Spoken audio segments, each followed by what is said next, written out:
আমার ছোট ভাই বলতেন এই চাচা কোনো জীবন পুরো সঙ্গে না হয়ে গেছে।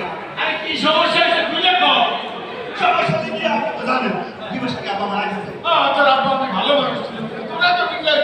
এই আমার কি বল শুনেন ওর আব্বা মরে যাওয়ার আগে আমি সাহিত্য সম্পত্তি আর বন্ধ করে দিয়েছেন।